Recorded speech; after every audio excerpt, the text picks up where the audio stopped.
एक बार दुर्वासा जी भगवान के यहाँ गए थे और वहां से एक सुंदर पुष्पों की माला नारायण ने दी थी और मार्ग में इंद्र मिले तो इंद्र ने दुर्वासा का बड़ा आदर सत्कार किया। प्रसन्न होकर के दुर्वासा ने माला दी, लेकिन इंद्र ने पद के मद के कारण वह माला अपने जड़ हाथी को दे दी। जड़ हाथी को वो माला दे दी और हाथी तो जड़ गए। उसने माला को नीचे गिरा दिया और पांव तले रौंद दिया। दुर्वासा को बड़ा क्रोध आया। इंद्र, जिस ये राज लक्ष्मी का तुझे इतना मद है कि आज तूने एक लक्ष्मी के कारण ये दूसरी पुष्पवासी लक्ष्मी का अपमान कर दिया, अपराध कर दिया। मैं शाप देता हूं कि तू इसी पल, इसी क्षण श्रीहीन हो जा। ये मन श्रीहीन हो जा।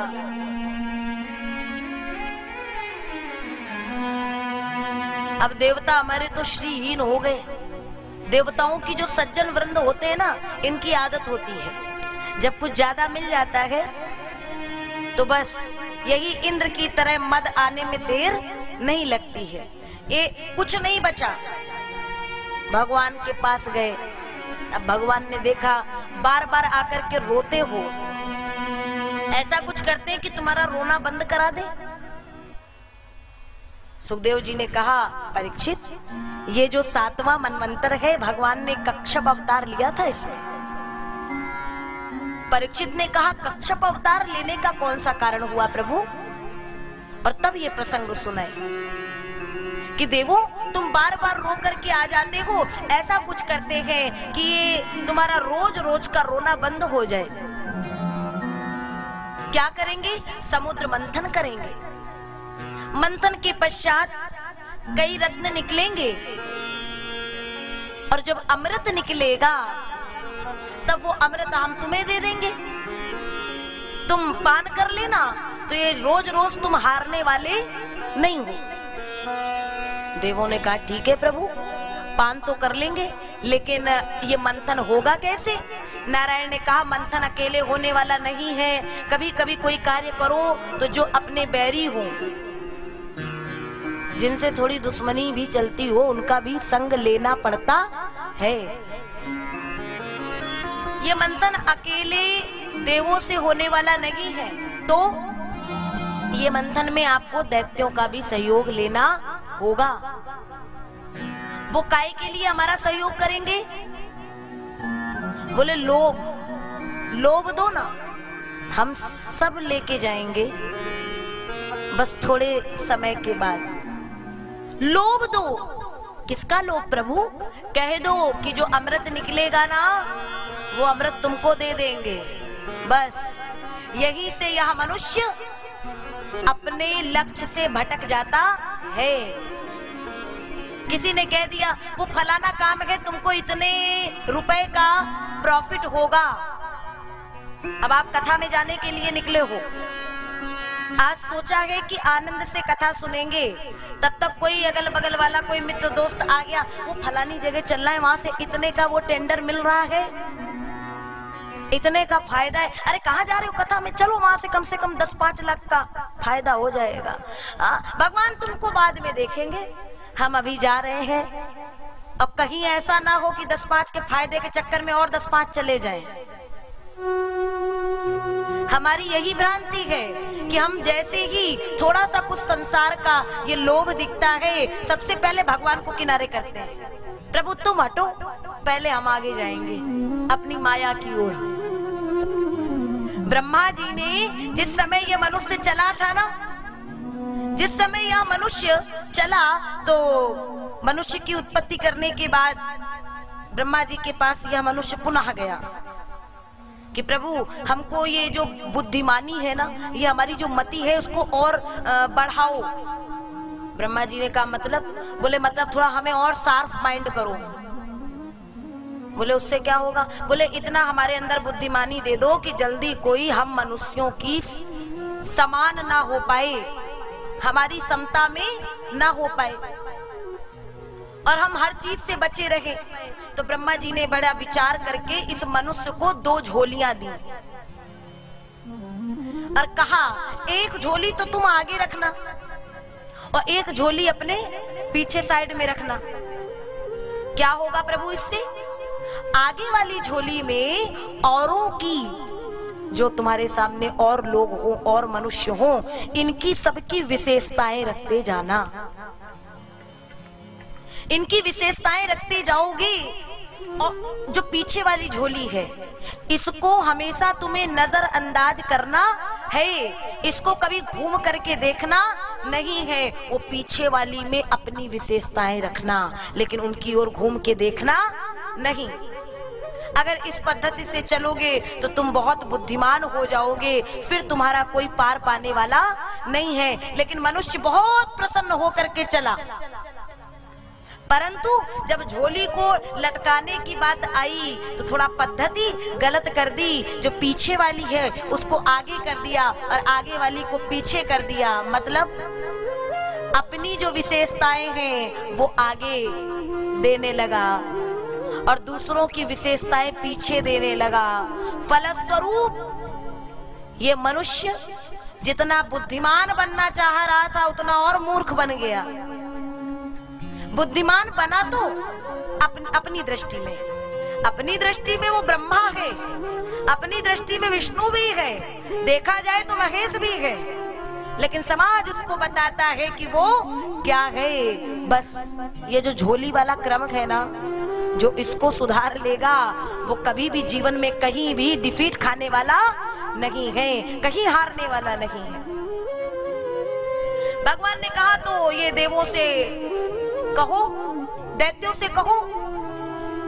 देवों ने सुना, दैत्यों के पास गए और अपनी बात रख दिए। और जब अमृत की बात आई महाराज, तो जितने हैं दैत्य सब एक बार में तैयार हो गए चलने के लिए। अब आए हैं, मंथन करना है। किसका मंथन है? ये समुद्र का मंथन है। मंथन के लिए सर्वप्रथम क्या चाहिए? आजकल बड़ा बड़ा सिस्टम चल गया है। पहले हमारी मैयाएं घर में जब मथती थीं तो मंथन के लिए वही मुख्य रूप है। सबसे पहले क्या आवश्यकता पड़ेगी? मथानी। तो उस समय जो मथानी बनाई गई वो एक पर्वत है। कौन सा पर्वत? मंदराचल की मथानी बनाई गई। और फिर डोरी चाहिए, रस्सी चाहिए। तो किसको लिया गया? वासुकी को। एक तरफ देव है, एक तरफ दैत्य है। मंथन जो ही प्रारंभ होता है तो ये मथानी तो भीतर जाने लगी,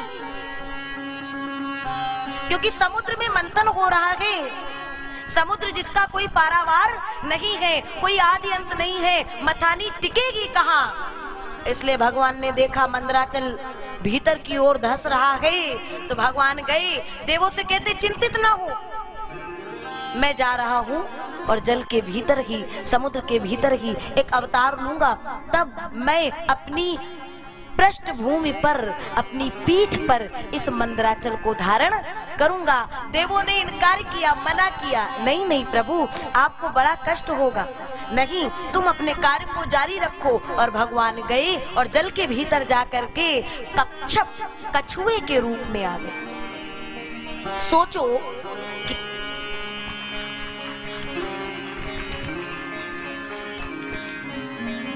कछुए की जो पृष्ठभूमि है वो कठोर होती है, लेकिन एक बात बताओ कि कछुए की पृष्ठभूमि को तो हमने देख लिया, लेकिन जो निचली सतह है वो तो अत्यंत कोमल होती है। भगवान ने कछुए का रूप रखा और मंदराचल को अपनी पृष्ठभूमि पर धारण किया। तो जब मंदराचल रखा गया होगा तो क्या भगवान को कष्ट नहीं हुआ होगा? भगवान को पीड़ा नहीं हुई होगी? जब मंदराचल ऊपर से गया होगा और नीचे भगवान को कितनी पीड़ा हुई होगी महाराज। लेकिन भगवान ने एक भी बार विचार नहीं किया कि मुझे कोई कष्ट हो रहा है। प्रबल प्रेम के पाले पड़कर प्रभु को नियम बदलते देखा और अपना मान टले टल जाए पर भक्त का मान न टलते देखा।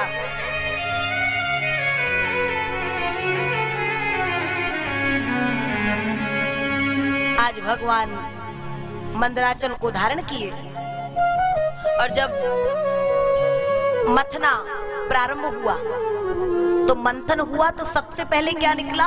हलाहल, विष। जीवन रूपी समुद्र का हम आप मंथन करेंगे तो पहले अमृत नहीं आएगा, पहले विष ही आएगा। अज्ञान रूप का यह विष, तो अमृत तो सब चाहते हैं लेकिन विष का पान कौन करेगा? तब देव देव महादेव भूतात्मन भूत भावना, भगवान भोलेनाथ विश्वनाथ। और आज प्रदोष की पावन तिथि है, एक बार मिलकर के जयकार लगाएंगे।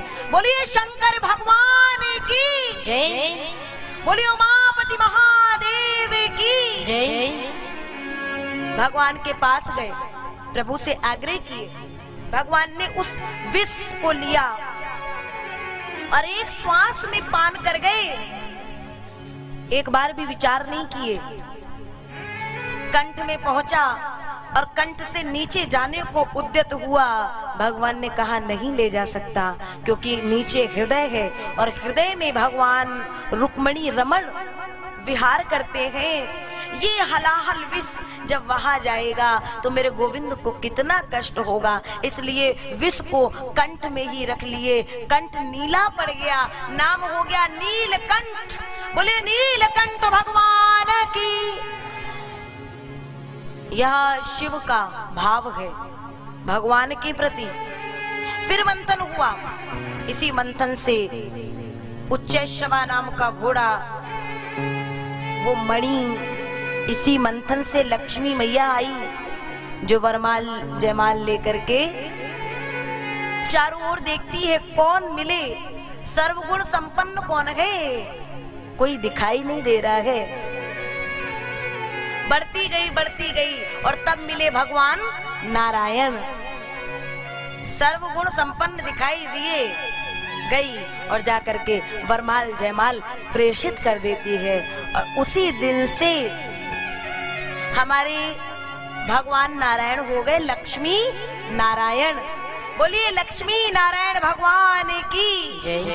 और तब गोस्वामी तुलसीदास जी मानस में लिखते हैं, सिय जय माल राम उर्मेली, सिय जय माल राम उर्मेली, गावही छवि अविलोक सहेली, गावही छवि अवलोक सहेली, सिय जय माल राम उर्मेली, सिय जय माल राम उर्मेली। लक्ष्मी नारायण हो गए। और फिर मंथन प्रारंभ हुआ और अंतिम में धन्वंतर जी महाराज अमृत का वो कलश लेकर के प्रकट हुए। और जैसे ही आए, दैत्यों ने एक ही बार में ऐसा झपट्टा मारा कि सब वो कलश लेकर के भाग गए। अब हमारे जितने देवता हैं सब वैसे के वैसे बैठे। बहुत आनंद से सुनिएगा, आज की कथा बड़े आनंद वाली, मुझे सुनाने में आनंद आ रहा है। आपको आ रहा है? कल बताना। आ रहा है? बोलिए बाकी बिहारी लाल की। सुनिए, जैसे ही दैत्य अमृत का कलश लेकर के गए तो देखो, ले तो गए, स्वयं भी पा नहीं पाए, क्योंकि आपस में ही झगड़ रहे, लड़ रहे हैं। और देखना, हम समाज में सामंजस्य स्थापित करने के लिए चल देते हैं, लेकिन हमारे जो अपने जाम घर पे हैं, जो कुटुंब परिवार के जन हैं, उनमें ही सामंजस्य स्थापित नहीं होता है और समाज में चल देते हैं। और जो ऐसे होते हैं वो यही दैत्यों की श्रेणी में आते हैं। दैत्यों ने जैसे ही वो झगड़ा, वो युद्ध आपस में मचाया, पहले मैं पान करूंगा, पहले मैं पान करूंगा। भगवान ने देखा, भगवान ने कहा थोड़ा लाभ उठाना चाहिए इस समय का। और परमात्मा नारायण के पास ये देव रोते हुए पहुंचे। भगवान ने कहा चिंता ना करो, जाता हूं। और उसी पल उसी क्षण मेरे गोविंद एक अवतार और लेते हैं। बोलिए मोहिनी नारायण भगवान की जय। जे मोहिनी की माया में जिसमें हम आप सभी फंसे हैं, ऐसे ही उस माया के फंदे में फंसे हैं कि उससे निकलना बहुत कठिन हो जाता है। मोहिनी जी गई और महाराज छम छम करती हुई जैसे ही वहां पहुंची जहां ये झगड़ रहे थे, वहां से निकली। दैत्यों ने देखा, हा मोहिनी की सुंदरता देख के सब मोहित हो गए, अमृत भूल गए। ओ देवी कहां जा रही है? अब देवी जी ठहर गई, बोले मुझे तो नहीं पता कि मैं कहां जा रही हूं। आप झगड़ रहे हैं, आप लड़ रहे हैं, आपको देख के थोड़ा इधर घूम गई। नहीं नहीं, हम कोई झगड़ा नहीं कर रहे हैं और हमारा ये झगड़ा पूर्ण रूप से बंद हो जाएगा यदि आप थोड़ा साथ दे देंगी। अपने सुंदर सुंदर ये करों से, ये हाथों से आइए और जरा ये अमृत का पान हम सबको कराइए ना। अब भगवान इशारा देते हैं कि आप कश्यप जी के पुत्र हैं, ज्ञानी है, बुद्धिमान है। कभी कोई विद्वान ज्ञानी जल्दी किसी पराई स्त्री पर विश्वास नहीं करता। क्या आपको हम पर भरोसा है? भगवान ने चिताने का प्रयास किया, लेकिन दैत्य कहते नहीं नहीं, हमें तो आप पर पूर्ण भरोसा है। अरे आप आइए।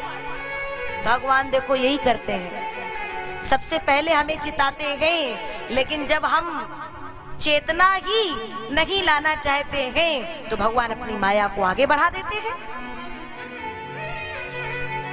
भगवान ने कहा देखो ऐसा है, इस अमृत के कलश में ऊपर तो है जल, नीचे है गाढ़ा गाढ़ा अमृत, क्या करें?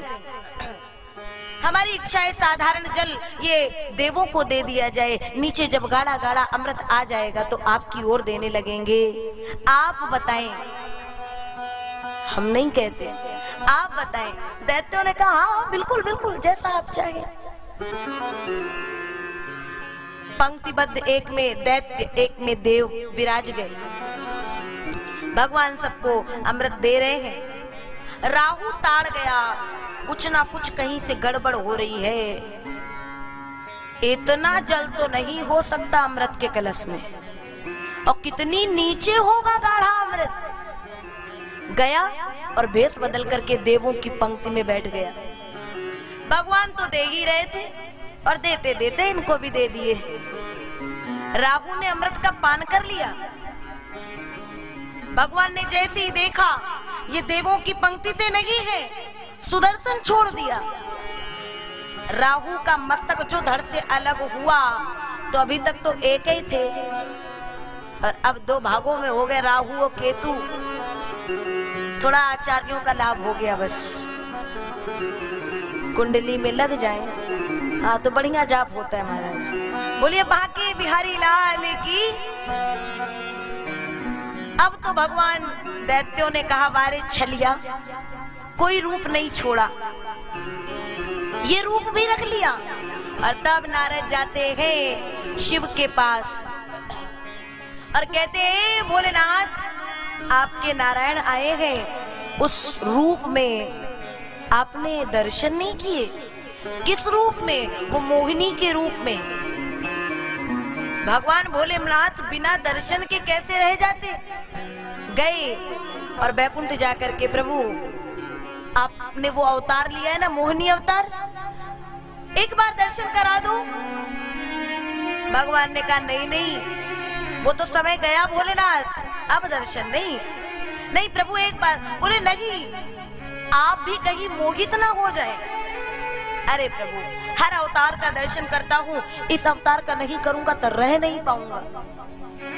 एक बार एक झलक भगवान ने एक बगीचे का निर्माण किया और महाराज प्रभु आई मोहिनी बनकर के जहां भगवान आए ना, विश्वनाथ भोलेनाथ भी 2 पल के लिए भूल गए कि वो नारायण है। आलिंगन करने ही जा रहे थे कि भगवान नारायण अपने रूप में आ गए। भोलेनाथ चरणों में गिर गए और उस समय कहा, इसका तात्पर्य है जिस नारायण की माया में मैं फंस गया, मैं बंध गया, मैं मोहित हो गया, तो इस संसार के साधारण जनों की तो बात ही क्या है। और तभी तो बिहारी जी के यहाँ जब लोग जाते हैं तो बिहारी जी के उस सौंदर्य, उस रूप माधुरी को देख करके सब बावले होकर के दौड़ते हैं, भागते हैं। बांके बिहारी मैं तो बारी बारी। एक बार जो बिहारी जी के द्वार पे पहुंच जाता है ना, तो बस वो कभी दुनिया संसार की ये जो झूठी ये चितवन कभी कभी इधर उधर होती है ना, बस उसे याद ही नहीं रहता। जो एक बार बिहारी जी की चितवन को देख लेता है, चितवन से घायल कर डाले ये नैना कजरारे हमारे सावरे।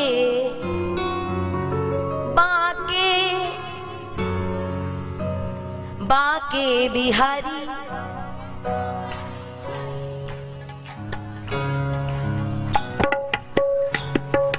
एक बार, वैसे मैं जल्दी नाम नहीं लेती हूँ, लेकिन हमारे योगेश भैया, नवीन भैया और हरिओम भैया, इन्होंने ही ये भजन याद दिलाया है। इनके लिए जोरदार तालियां हो जाए। ओ बांके बिहारी मैं तो, मेरे बांके बिहारी मैं तो बारी बारी। और सही बात है, जब हम वृंदावन कभी पहुंच जाए ना और वहां का प्रेम, वहां की मस्ती, वहां का आनंद देखें, वो मस्ती दुनिया की नहीं है।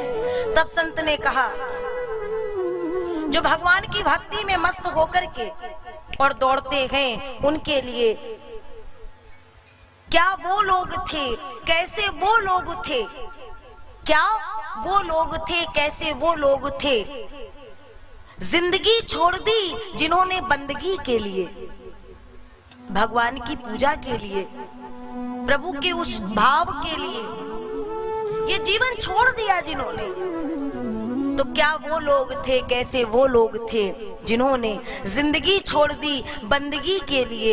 एक तू भी तो है जो फकत अफसोस है, प्रभु की बंदगी छोड़ दी इस जिंदगी के लिए।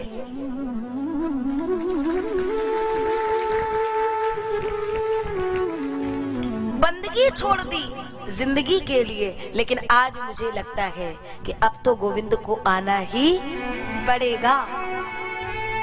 जब इतने प्रेम से बुलाया जाएगा तो आना तो पड़ेगा महाराज, और आएंगे नहीं तो जाएंगे कहाँ, क्योंकि भगत के वश में है भगवान। भगवान ने इस तरह से यह अवतार लेकर के कच्छप अवतार और मोहिनी अवतार के साथ में ये समुद्र मंथन का वह कार्य पूरा कराया।